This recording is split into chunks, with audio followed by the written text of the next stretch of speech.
This next segment is brought to you by the letter C for crisis. We're seeing one take shape at public TV and radio stations across the country on the front line of another funding fight.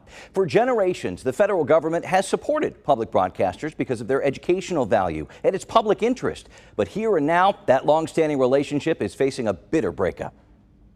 The resolution is adopted without objection. Earlier this month, Congress moved to claw back federal funding for those stations. All things considered, it's more than $1 billion, originally set aside to fund the Corporation for Public Broadcasting for 2 years.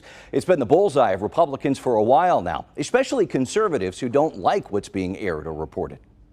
NPR is an ideologically captured institution at this point, spewing out venom against Republicans at every turn, and so they don't deserve taxpayer dollars. That sentiment and opinion isn't necessarily shared and doesn't sit well with other lawmakers, even some Republicans worried about what the cuts mean for their constituents. I come from a state where access to other forms of information and communication may be limited. It's going to make us less safe. It's going to take funding away from public broadcasting for our kids when they're already having an all-out assault on public education. CPB provides millions of dollars to more than 1,500 public TV and radio stations across the country, including 23 stations spread out across Kansas and Missouri. These are places with local programming, staffers, and journalists, literally viewers and listeners like you. The CPB gave nearly $4 million to TV and radio stations in Kansas last year and more than $7.6 million to stations in Missouri. Without that money, stations in both our states are forced to make some very hard decisions. Station leaders are hoping to stave those off for as long as possible. The head of Kansas City PBS tells us his team started adjusting months ago. You're not going to get rid of us. What you're going to do is get rid of the smaller stations, the rural stations, the small market ones, where they might be the only local TV station or the only, radio stations. Those are who are much more at risk. Kansas City PBS is losing 13% of its budget. Right now, staffers are using a softer approach when it comes to asking for donations. Other stations don't have that luxury. We're here to encourage you to support KCUR because this is a crucial time. KCUR, Kansas City's NPR affiliate, went into emergency fundraising mode shortly after the cuts passed through Congress. KCUR and Classical KC are poised to take close to a $500,000 hit.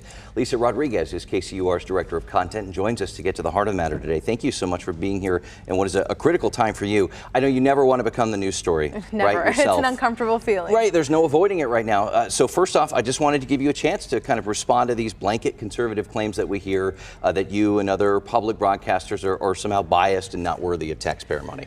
I mean, I'd encourage anyone who thinks that our coverage is biased to take some time and listen for an extended period of time. Part of being a journalist, part of being a media organization means that we're going to present views that not everyone agrees with all the time on either side of the political spectrum. Consider Up to Date, just in the last week or two had Representative Sam Graves on for 25 minutes.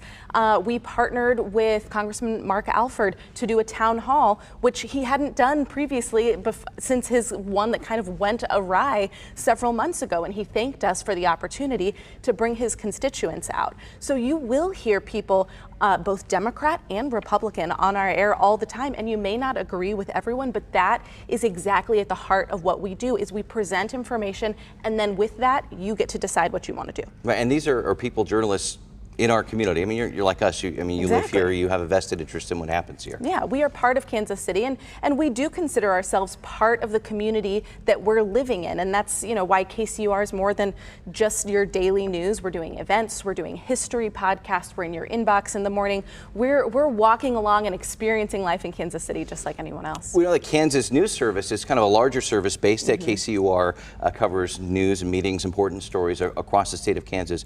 What happens if that service is threatened by cuts like this? That's something that really keeps me up at night to think about that, because we at KCUR are fortunate enough to be in a big enough city with a large enough audience that we can make these asks and we can hold out hope that our community will respond and help us fill the funding gap.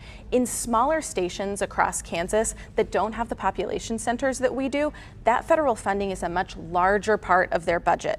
And if those newsrooms close, if they disappear, then it's not just there goes the public radio station. There goes maybe the only source of State House news, of news in their communities. Because when nonprofit goes away, you have to be driven by profit. And if a newspaper or a big TV station cannot make money there, then it's just gone. And for us, what's the beauty of nonprofit is that the only question we have to ask ourselves is not can we make money, but is there need? Mm-hmm.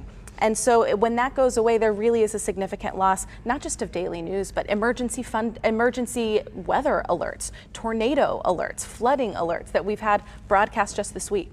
You mentioned that Kansas City might be okay. I mean, a vast majority of your funding is from listeners, right? Yes. A vast majority of our funding is from listeners, and we've already seen a huge outpouring of support, both morally and financially, for us in this moment. But we're looking not just at $500,000, but the next year, that's $1 million. And then the years beyond that, we're trying to figure out how we can be sustainable and future-proof so that we don't have to get into an emergency situation like this ever again. Are you banking on this funding at any point in the future right now? I think realistically, it's really hard for funding to come back into a budget. Once it's gone, the appetite to bring it back will be harder. And I think if it does come back, which of course I will still hope for that, it will look a lot different than it did before. And either way, we as an organization have to be resilient, have to be able to stand up to that so that we don't have threats of loss of journalism or loss of staff here. All right, well, we wish you the best, Lisa Rodriguez with KCUR. Thank you so much. Thanks, my If pleasure. you would like to help public broadcasting and programming, you can, and the local journalists covering your community. Donate online at kcur.org or kansascitypbs.org.